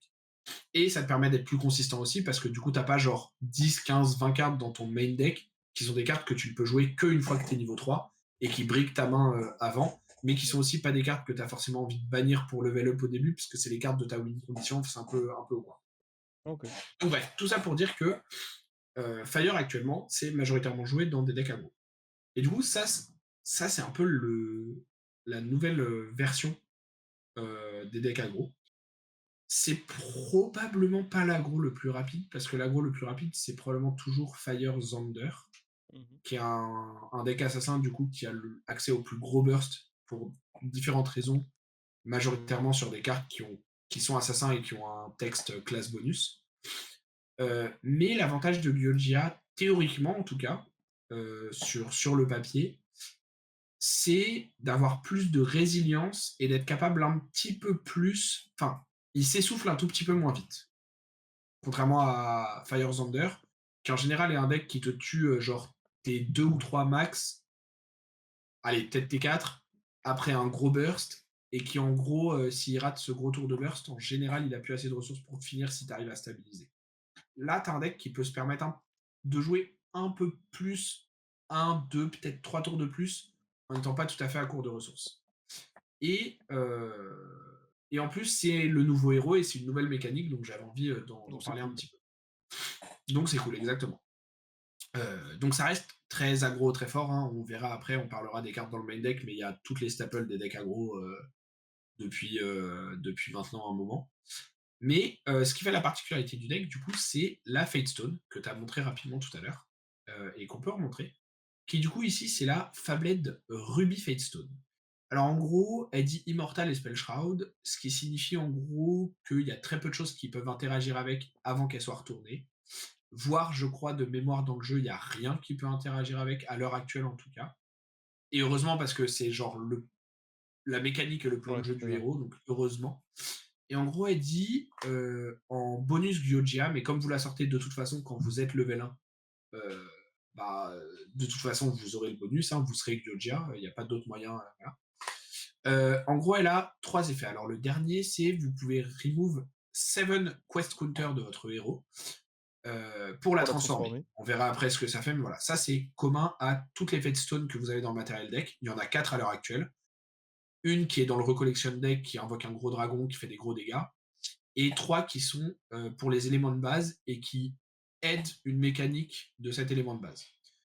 Et du coup, là, le Fire est dit au début de votre recollection, si je dis pas de bêtises. Ouais, c'est ça. Tu fais un dégât à chaque champion. Voilà, vous mettez un dégât à chaque champion. Donc, ça vous met un dégât, ce qui peut être un peu détrimental, mais ça met un dégât à la personne adverse. Et je rappelle qu'on est un deck qui veut burst et qui veut tuer vite. Et ensuite, ça dit à chaque fois que Des dégâts de une. non-combat ont été Ouais, infligés c'est ça. à une ou plusieurs unités par un élément feu que vous contrôlez, tu mets un cost counter sur le champion. Voilà, merci. J'avais pas le texte exact en tête parce que c'est la seule Fate Stone que je n'ai pas ouverte Et je l'ai lu dans parce que mes j'avoue, boîtes. ça a l'air un peu petit. Et voilà. Donc c'est pour ça. Et c'est un petit peu petit à l'écran, donc j'arrive pas à lire. Merci Knight. Et du coup, globalement, l'idée de cette carte, c'est de dire que vous allez jouer des cartes dans votre deck qui vont vous mettre des dégâts On va voir ou comme qui ça. vont mettre des dégâts à l'adversaire, mais pas que des dégâts de damage. Et du coup, il y a beaucoup de cartes qui ne mettent pas des dégâts de damage. Et en fait, vous allez accumuler des quest counters, si possible assez vite, et vous allez la transformer. Et quand vous la transformez, en fait, elle arrive en tant que le phénix. Tu peux marquer flip cards en haut. Parfait. Suzaku, Vermillon Phoenix. Phoenix, pardon. Qui est une carte magnifique déjà, hein, voilà, très très jolie. Mhm. Qui a Spell Shroud, donc qui la rend relativement difficile à interagir avec. Alors on a vu juste avant dans le deck précédent qu'il y a des très bonnes cartes qui interagissent très bien avec. Hein. Mais de manière générale, le fait qu'elle ait Spell Shroud euh, invalide une grande partie des réponses qu'il y aurait à ce type de carte. C'est une 4-3 qui, du coup, dès qu'elle arrive, peut attaquer parce que, en fait, quand vous engagez votre Face Stone pour la transformer, vous la transformez, puis vous la réveillez. Donc, ça peut attaquer direct. Donc, le tour où vous la transformez, si l'adversaire n'a pas de carte pour interagir avec directement, vous avez déjà une attaque gratuite, entre guillemets, à 4. Ce qui est pas mal dans un deck qui veut burst et qui veut tuer l'adversaire vite. Hein. Parce qu'on rappelle, on a 15 HP en spirit. La plupart des héros au niveau 1 ont 19 ou 20 points de vie. Et on est dans une méta où beaucoup de decks restent niveau 1, voire même restent longtemps niveau 0. Et c'est pour ça que Fire Aggro est pas mal placé dans la méta actuelle, parce que du coup, bah, y a moins de dégâts à faire que si l'adversaire il allait niveau 3 et qu'il avait genre 25 points de vie. Quoi. Donc quand on doit mettre 19, bah, c'est plus facile que quand on doit mettre 25. Logique. Logique. Jusque-là, les maths sont Euh, bonnes. Voilà. Et du coup, le Phoenix, il a aussi une capacité qui dit on banish. Donc, si elle est retirée du terrain, à moins qu'on la renvoie spécifiquement dans le matériel deck, parce qu'on la renverrait en main Mhm. ou ce genre de choses, si on la détruit, parce qu'on l'attaque par exemple et qu'on lui met ses 3 points de dégâts, comme c'est un Regalia, elle va en banish. Elle va pas au cimetière. Donc, c'est pour ça que le trigger est on banish et pas on death ou voilà. On banish, vous pouvez bannir 3 cartes fire de votre cimetière. Si vous le faites, vous pouvez retourner Suzaku Sur le terrain, sur le field, transformé. transforme. Donc elle revient comme le phénix. Elle revient pas comme la Fate Stone. Donc elle revient comme le phénix. Et vu que t'as Euh, que des cartes Fire, Et vu que tu n'as que des cartes Fire, alors il y a une carte dans le jeu qui dit il n'y a plus d'éléments au cimetière, ce qui est un peu ok. chiant, mais on a des réponses dans le deck. Mais globalement, l'idée c'est on a un phénix, il va taper 4 le tour où il arrive, et s'il n'est pas géré, il retape 4. S'il est géré, il peut revenir et retaper 4. Alors, question. C'est pas mal. Est-ce que Oui. ça fonctionne dans Vente Archive si tu invoques ton phénix, tu tapes Ouais. avec ton phénix, Ouais. tu trouves un moyen de le sacrifier, du Oui. coup il part en banish, du coup tu Oui. le ramènes sur le terrain, et Oui. du coup il retape. Oui. D'accord, juste pour être sûr. Non, bien sûr, ce qui peut arriver. Ça peut être le cas. Euh, Alors, on va regarder le reste du matériel deck. Globalement, c'est des cartes qui piochent. Quelques cartes qui sont des bonnes cartes dans la méta, genre Viridian Protective Trinket, Ifring et Safeguard, qu'on a vu dans quasiment tous les decks jusqu'ici. Nullifying Mirror, qui est une très bonne carte, quasi Mhm. spécifiquement contre une carte qui s'appelle Ouais. Veiling Breeze, qui est une carte qui dit ce tour, chaque fois que je devrais prendre des dégâts, je prends X de moins, où X c'est le nombre de cartes que je t'ai révélé de ma memory si elles sont vent. Et bah ça annule ça parce que ça transforme les cartes dans la memory en pas vent. Mhm. Donc c'est fort. Et ça counter même ce Euh, propre deck là en fait. Non, parce que ça Non. c'est dans la memory. C'est pas. Le phénix c'est au cimetière. Donc c'est pas celle-là qui counter, c'est Ah la ok, lanterne. c'est de la lanterne, ok. Que Qui du coup on ne n'est joue pas pas là. parce qu'elle nous counter. Voilà. Ok, d'accord.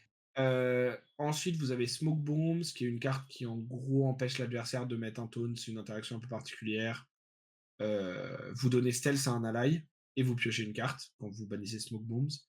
L'avantage, c'est que quand vous donnez stealth à un ally, ça devient si votre attaque n'a pas true sight, l'attaque la cible de l'attaque est illégale, donc même si l'attaque avait taunt ou intercept, vous ne pouvez pas la cibler comme une attaque, donc vous pouvez attaquer le champion directement. Ça permet de passer des bloqueurs et des trucs comme ça pour finir la game. Et ensuite, vous avez la carte que vous allez retrouver dans tous les decks Fire Aggro en ce moment, Impact Hammer. Parce qu'Impact Hammer, c'est une weapon qui coûte 0 et qui dit en classe bonus si vous êtes gardien, elle a plus 1, c'est encore mieux, mais on n'est pas gardien, on s'en fiche. Mais qui attaque à 2 et qui a 2 de durabilité. Toutes les armes dans le jeu qui coûtent 0 et qui ont 2 de durabilité attaquent à 1. OK. Sauf Impact Hammer et peut-être une autre exception que j'oublie, mais qui a un autre drawback. Voilà. Le drawback de Impact Hammer, c'est de dire que quand une unit utilise cette weapon pour une attaque, vous mettez 3 dégâts à cette unit. Donc si votre héros l'utilise pour une attaque, vous mettez 3 dégâts à votre héros. Mais, deux choses. Un, ça fait un quest counter pour votre Fate Stone. C'est pas Mmh. mal. Deux, vous voulez tuer l'adversaire avant de vous tuer. Donc lui mettre 2 dégâts avec une carte de votre matériel deck pour vous prendre 3, en général, ça va être rentable. 3, qui était le petit bonus caché, il y a une carte qui est sortie avec, pas cette édition-là, celle d'avant, Mortal Ambition, qui s'appelle Heated Vengeance. Et Heated Vengeance, c'est une carte qui, c'est sur la deuxième ligne, l'avant-dernière. C'est une carte qui est une attaque pour 3, qui attaque à 2, et qui dit, tant que votre champion a pris des dégâts ce tour, Heated Vengeance gagne plus 3. OK. Donc en fait, c'est une attaque à 5. Et donc en fait, avec le marteau, vous vous assurez de prendre des dégâts, même si la Fate Stone est déjà transformée, ou qu'elle a été gérée, ou que vous n'êtes pas encore allé sur Gyogia 1. Et en fait, ça fait un burst à 7. Parce que du coup, vous attaquez à 2 plus 3 avec Heated Vengeance et 2 avec la weapon. Et du coup, pour 3 de reserve cost et 0 de memory cost, vous avez attaqué à 7. Ce qui est un raid qui est très très très très fort. OK, ouais. Globalement, le reste du deck, c'est en dehors de du coup cette carte et cette interaction-là qui sont très fortes et rejouées dans tous les decks rouges du moment, ou presque. Vous avez globalement les staples de Fire Aggro. Alors vous avez Rococo, qui est une carte qui est hyper forte. Elle coûte 1, elle attaque à 1. Et Dion Enter, si vous avez 4 ou moins de cartes dans votre main et votre memory, donc c'est votre influence totale, mettez 2 dégâts à un champion adverse. Bah, en fait, vous êtes un deck aggro, vous allez tomber low en ressources, vous jouez ça, vous mettez 2 dégâts, puis vous attaquez avec, vous mettez 1 dégât, et vous avez mis 3 dégâts pour un coup de 1. C'est Aggro, fort. aggro C'est business. fort. Ah, c'est vraiment fort. Ensuite, vous avez Vermillion's Décret, qui est une des dernières cartes, qui est aussi là parce que c'est une staple d'aggro. Elle est fast, elle coûte 3, elle a Imbue 3, ce qui signifie que quand vous payez son coût, vous pouvez révéler les 3 cartes avec lesquelles vous payez Vermillon Décret. Si c'est 3 fire, vous avez 2 effets au lieu d'un. Mmh. Les effets, c'est chaque joueur pioche une carte, ce qui est pas mal pour vous redonner des ressources. Vous mettez 2 dégâts à jusqu'à un allié et vous mettez 3 dégâts à jusqu'à un champion. L'avantage, c'est que quand vous mettez 3 dégâts puis 2 dégâts, comme c'est 2 effets différents, ça compte pour la Fate Stone comme 2 instants différentes, même si c'est sur la même carte. Ce qui est un gros upside de la carte. Et la carte est aussi une très bonne carte à jouer parce que 3 dégâts en fast speed pour clore une game, c'est pas mal. Mmh. Ensuite, vous avez Arthur, Blazing Flow et Clumsy Apprentice qui sont pareil 3 cartes que vous reverrez dans beaucoup de decks aggro Fire. On les voit souvent, Voilà. Blazing Flow, il n'y en a qu'une parce que vous n'avez pas tant de target que ça, contrairement à d'autres decks comme Assassin. Mais en gros, ça dit vous sacrifiez une weapon que vous contrôlez, vous mettez 4 dégâts à une unit pour 1 mana. C'est très fort. Et en plus, c'est des dégâts non combat, donc ça fuel votre quête. Arthur, c'est juste une 2-3 pour 4 qui, on enter, vous pouvez le reste. Si vous le faites, il a Immortality, donc il est très peu gérable, il peut pas mourir jusqu'au prochain tour. Et tant qu'il est rested, les alliés que vous contrôlez ont plus 1 d'attaque. Bon. Voilà. Et Clumsy Apprentice, c'est une 1-1 pour 2 qui, on enter, vous met 2 dégâts pour piocher une carte. Encore une fois, ça fuel votre quest, ça permet d'activer Hated Vengeance même si vous n'avez pas encore sorti le marteau, et surtout c'est une 1-1 qui attaque et qui se Mmh. remplace, dans un deck aggro qui a besoin de un peu de C'est ça. CA et surtout si vous avez Arthur, en fait, c'est une 2-1 donc enfin voilà. Ensuite, vous avez globalement la plupart des autres cartes, c'est des cartes qui à chaque fois ont le texte, mais des dégâts, pour un rate plutôt bon et qui sont des cartes qui, pour la plupart, sont des cartes que vous verrez pas souvent dans d'autres decks puisque, elles sont, heu, la plupart intéressantes parce qu'elles ont un class bonus timer et comme Gyojia est timer et que vous allez souvent assez vite dans la partie passer level 1 parce que vous voulez votre quest online pour avoir votre phénix, bah, en fait, jouer beaucoup de cartes qui ont une classe bonus, c'est bien parce elles vont être actives très tôt. Et celle dont je veux parler un peu plus spécifiquement, parce que les autres, vous pourrez regarder si le deck vous intéresse, un peu les effets, voilà. Il y en a deux dont je voudrais parler. La première, c'est Reduce to H, to H, pardon, que je vais mettre un peu en conjonction avec, je sais plus comment elle s'appelle, mais je crois que c'est Shatter the, l'avant-dernière carte de la même ligne. Mais en gros, Shatter the ces deux cartes Breakable. qui sont là, en gros, ces deux cartes qui sont là pour dire je pète un item en face. Mmh. Et en général, l'item que vous allez péter, c'est si l'adversaire joue Nullifying Lantern, qui est la carte qui enlève les éléments des cartes dans le cimetière. Parce que vous avez beaucoup de cartes qui demandent de bannir des fire de votre cimetière, et vous avez votre Phoenix qui demande de bannir des cartes de fire de votre cimetière. Et du coup, ces cartes-là, en fait, elles sont là pour gérer la réponse à votre plan de jeu, en gros. OK. Donc c'est important d'en avoir un petit peu. Et la dernière carte dont je voudrais parler, qui est une carte qui est sortie dans l'édition qui vient de sortir là, la semaine dernière, enfin, il y a 2 semaines. Alors toutes les Fate Stone et tout, elles sont sorties dans la même édition, hein, bien sûr, mais ça c'est parce que c'est une carte que je trouve vraiment forte. C'est d'ailleurs Requiem. D'ailleurs Requiem, c'est OK. la deuxième carte de la deuxième ligne. Et en gros, elle dit pour 2, vous invoquez un Direwolf token en classe bonus. Donc si vous êtes timer, vous pouvez bannir vous pouvez bannir, pardon, une Fire Element card de votre cimetière. Si vous le faites, vous faites un autre Direwolf token. Les Direwolf tokens, c'est des tokens 2-1 qui meurent à la fin du tour. Mais du coup, la carte, elle dit pour 2, faites 4 dégâts. Si vous avez Arthur on board, elle dit pour 2, faites 6 dégâts, et ainsi de suite. Donc la carte est vraiment forte. Et je pense que c'est une des cartes aussi, enfin ça fait partie des cartes qui fait que aggro timer est envisageable. En fait, c'est la combinaison de toutes ces cartes. Mais voilà. D'ailleurs, Requiem, pour moi, ça fait partie pour aggro du. C'est vraiment une power card qui met une grosse pression et qui a des combinaisons et des synergies avec d'autres cartes du deck, notamment Arthur, et qui aide en fait à juste genre justifier de jouer Fire Timer en aggro plutôt que Fire Assassin ou Fire Warrior qui sont en général les deux plus populaires. Voilà, j'ai pas grand chose d'autre à dire sur le deck parce que OK. je joue pas ou très peu aggro Moi, sur j'aime le bien. jeu. Donc il y a pas mal de trucs que je maîtrise peut-être moins, des petits trucs un peu tricky. Et du coup, pour finir Je avec ce sais comment le deck, deck fonctionne, mais voilà. Mais en tout cas, il est très cool. si j'ai bien compris, tu peux mettre ton phénix, Ouais. il peut taper avec le marteau. Non. Une créature peut pas te taper avec une arme? Sauf si un effet lui donne la capacité de, mais sinon non. OK, dommage. Il y en a peut-être genre 2 dans le jeu, je crois, et OK, c'est sur une créature qui peut elle-même attaquer avec une arme. Elle le donne pas à quelqu'un d'autre, je crois. OK, OK, ça marche. Mais par contre, tu peux, avec la carte que tu viens de regarder, Broken Promise, tu peux sacrifier. C'est la Ouais, à c'est côté ça. de Clumsy. Sacrifier un Voilà. Fate Boon Tu Ally. peux sacrifier un Fate Bound Ally ou une Fate Stone item que tu contrôles pour piocher une carte en memory, mettre un quest counter sur ton champion, et du coup, si tu sacrifies ton Phoenix, tu peux instant le reborn et tu peux Et retaper avec et tout. OK, retaper avec quoi. ça Alors attention, marche. si vous voulez faire ce play, quand vous jouez Broken Promise, vous sacrifiez en coup additionnel.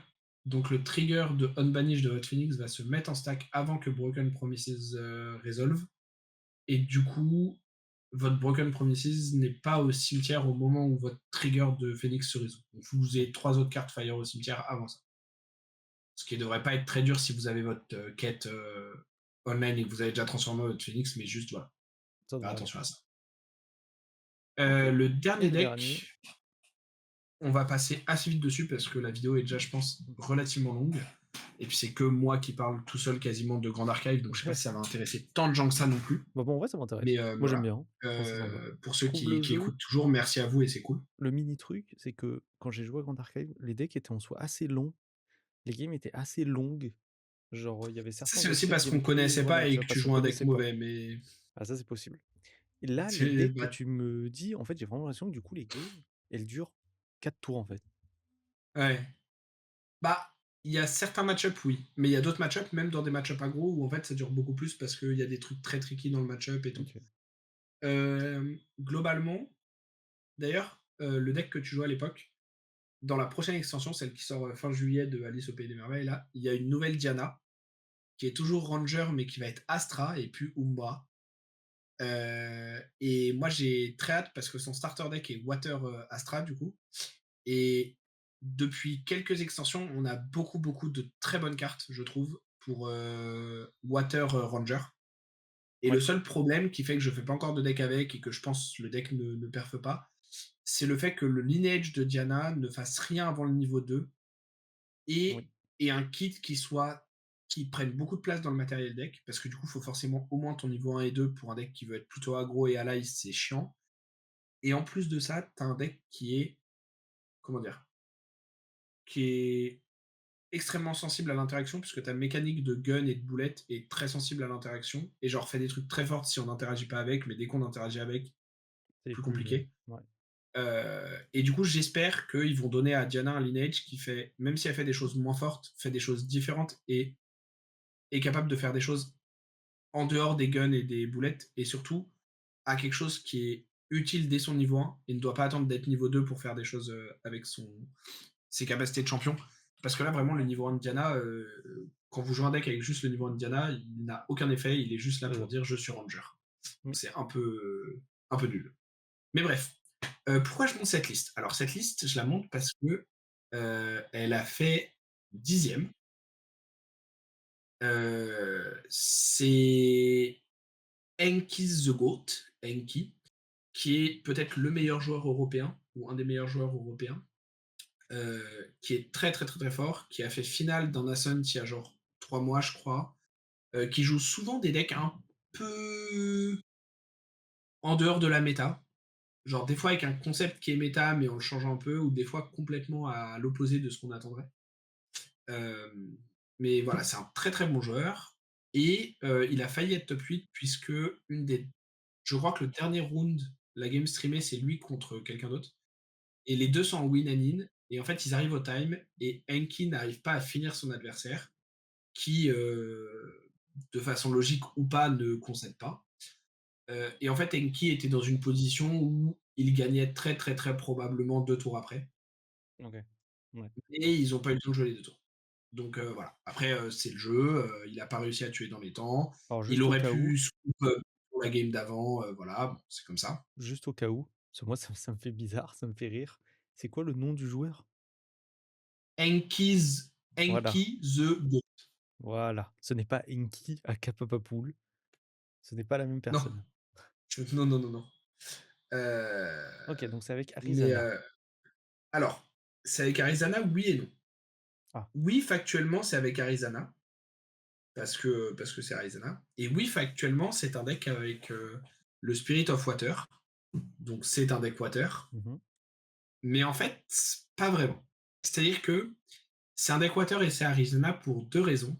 La première, c'est l'item qu'on voit, l'avant-dernier item du matériel deck, qui est Hairpin of Transience, qui en gros permet de le bannir si vous êtes cléric et de mettre 3 Wither Counters sur un objet non champion. Les Wither Counters, ça dit au début de la main phase de l'adversaire, donc après qu'il ait récupéré ses ressources en main, et quand il a ses ressources pour le turn cycle, il doit payer 1 par Wither Counter sur l'objet, sinon l'objet est détruit.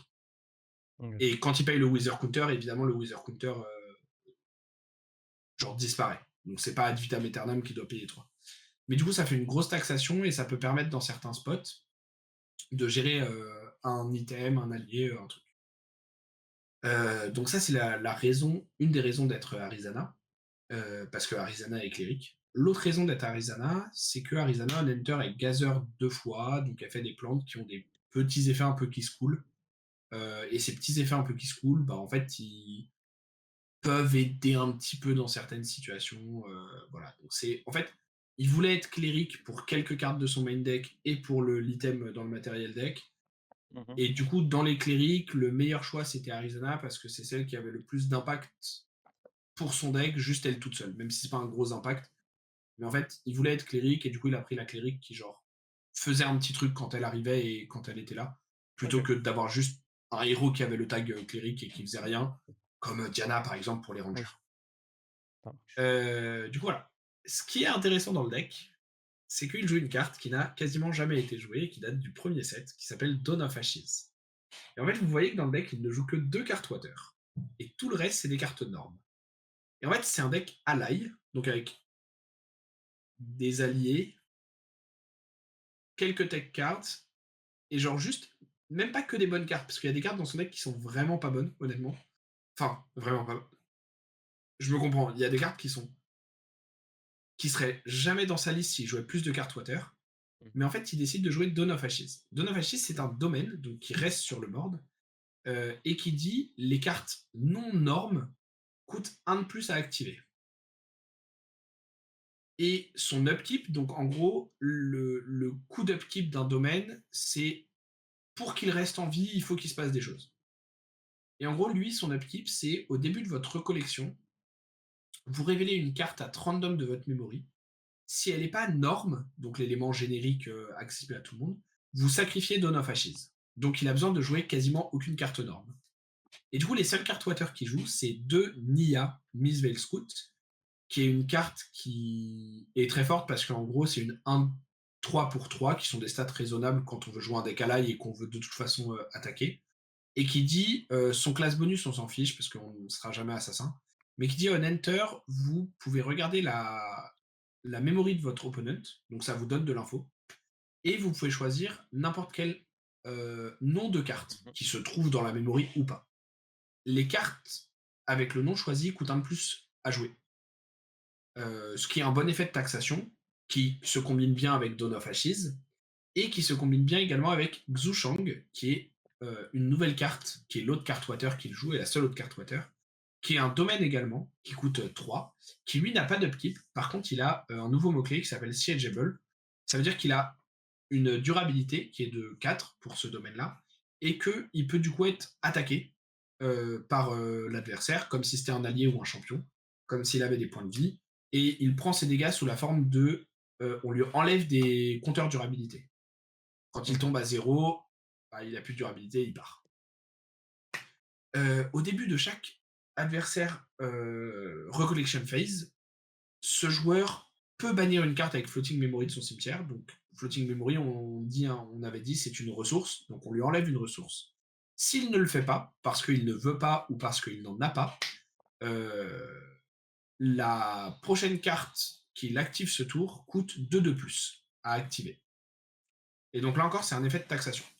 Et en fait, ce que je trouve hyper intéressant avec la liste, c'est que elle n'est pas remplie de cartes excellentes, mais elle a plusieurs effets de taxation à côté de bonnes cartes qui sont là pour répondre à une méta qui est heavy basic élément. Mmh. Parce que les decks Fire aggro jouent quasiment que des cartes Fire. Les decks Wind jouent beaucoup de cartes Wind, que ce soit Wind Ally ou Wind Razorgale. Et on en a parlé juste avant, c'est des decks qui sont assez populaires parce que c'est des bons decks pour plein de raisons, parce qu'ils ont de la place dans le matériel, parce qu'ils ont des bonnes win conditions consistantes, etc. Et surtout, les decks water qui étaient attendus, c'était Fractal, qui, on l'a vu sur la première liste, joue beaucoup de cartes qui sont water, et 1000 qui joue quasiment que des cartes water. Donc en fait, Dawn of Ashes va taxer beaucoup les adversaires. Et en fait, quand vous avez Dawn of Ashes et Xushank sur la table, bah en fait, l'adversaire il doit payer un de plus pour chacune de ces cartes qui sont pas normes, Ouais. 2 de plus en plus du 1 de plus pour la première qui joue à chaque tour.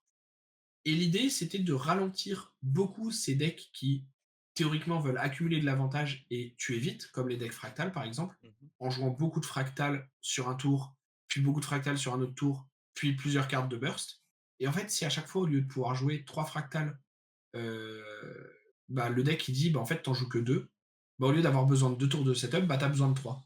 Et comme moi, je suis un deck aggro aussi et que j'ai en plus des cartes qui peuvent gérer ton board et tes fractales, parce qu'il a Disenchant, qui est une nouvelle carte qui détruit en Fantasia. C'est la dernière carte de la première ligne.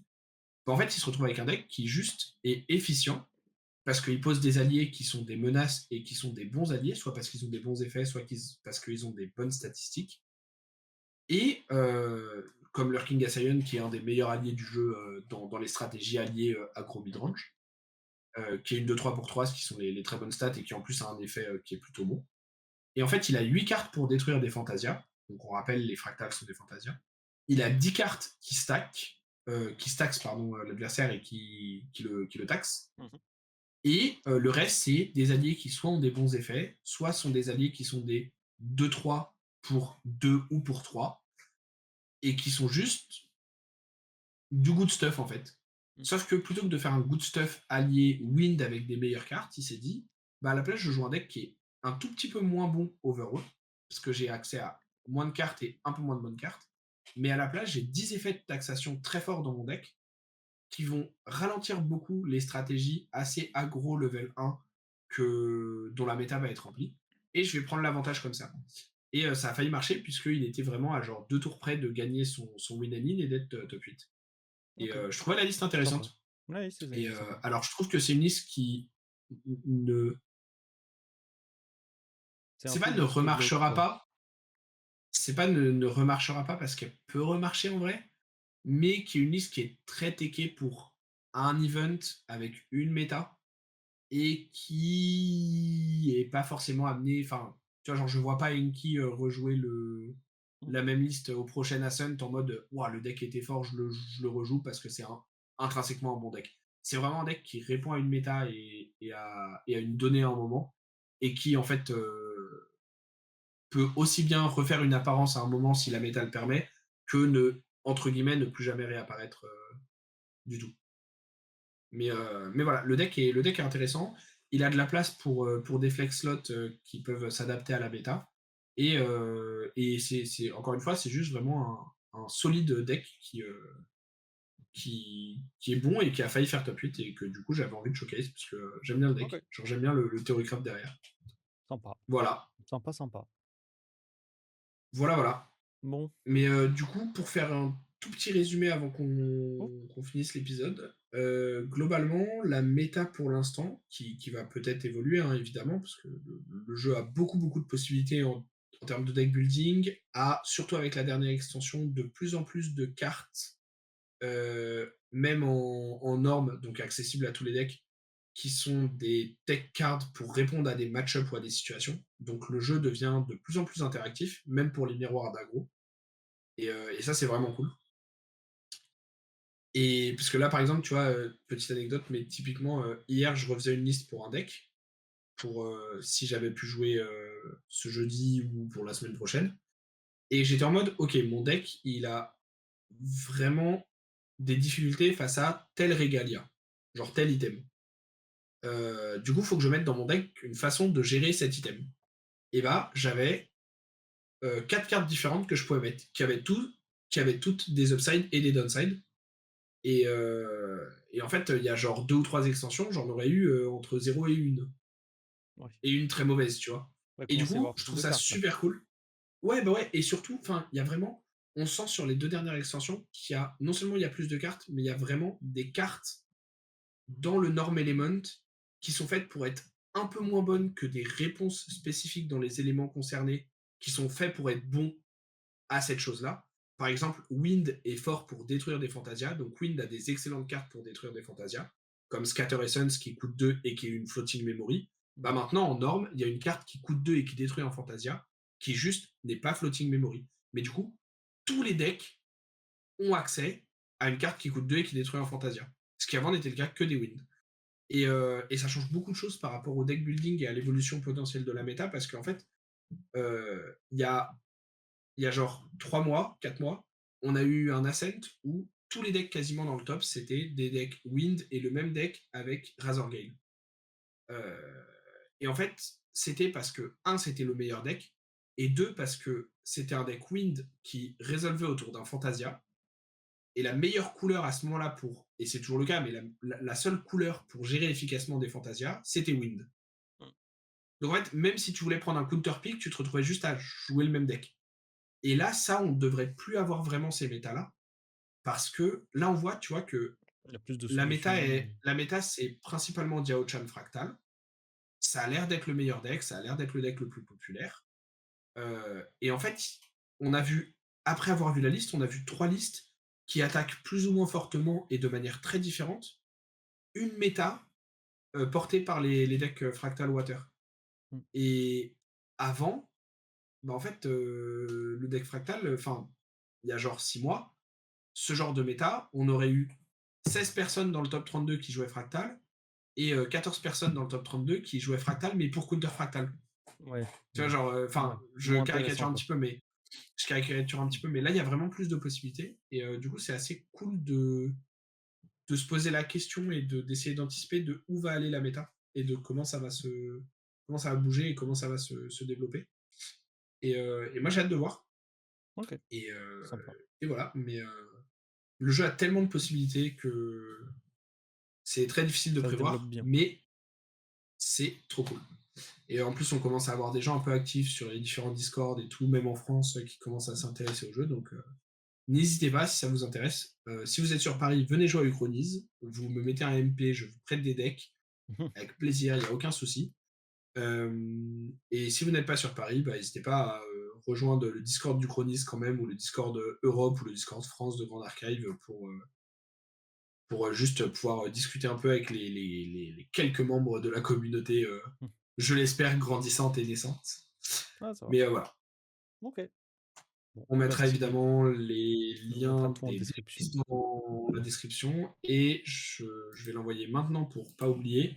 Night mettra également le lien de l'événement, qui est du coup un lien Omnidex, c'est leur équivalent de Fab TCG. Et en fait, dessus, vous pourrez retrouver toutes les listes des gens qui ont fait top 2, qui ont fait jour 2, pardon. Et là, du coup, enfin, ah non, vous pouvez même retrouver toutes les listes. Maintenant, il y a toutes les listes. Donc, vous pouvez retrouver les listes des 288 joueurs qui sont entrés dans le tournoi, y OK, compris de ceux qui ont fait stylé. 0-5-0. Nice. Voilà. Bon Mais du et coup, bah, je trouve ça stylé. super cool parce que vous Non, avez accès à stylé, stylé. Ça, c'est plutôt bien beaucoup fait. de En vrai, l'index est pas trop mal fait ouais, sur vous avez accès Contrefort, à c'est assez vraiment cool. beaucoup de data et tout, donc c'est cool. Je trouve ça vraiment sympa. Et voilà, Et bah, merci à toi pour j'ai la bien beaucoup présentation de parlé, ces decks. comme d'hab. Oui. Moi, j'ai bien écouté, Voilà. un peu comme d'hab, hein, parce que Ouais. même quand je suis pas, derrière la caméra, même qu'on me voit pas à la caméra, bah, je suis derrière et j'écoute quand même. Donc, mais là, je suis à la caméra, donc très, très sympa. Des très bons Mmh. decks. Non, c'était cool. C'était cool, c'était cool et puis, ouais, j'espère, que le jeu se développe tranquillement. Ouais, bah, Moi moi, je vais continuer à faire de temps en temps des épisodes, mmh dessus sur la chaîne, et tu bien voilà. raison. Tu as bien Voilà, raison. le jeu est vraiment bien. Je je suis vraiment en amour pour le jeu. Tu m'étonnes. Et ben, merci aux personnes qui ont écouté, en tout cas. Merci à vous et puis, quoi vous dire? À part de on verra, quand est-ce que Hugo nous présentera, donc on ne sait pas si elle est déjà sortie ou pas, comme on l'a dit au début et puis, Ouais. on vous dit, à une prochaine. À très bientôt. Si vous avez des questions comme d'hab, il y a la section commentaires. Petit pouce bleu, petit partage et puis on vous fait des bisous et on vous dit, à la semaine prochaine ou à très vite. À À bientôt! bientôt, des bisous.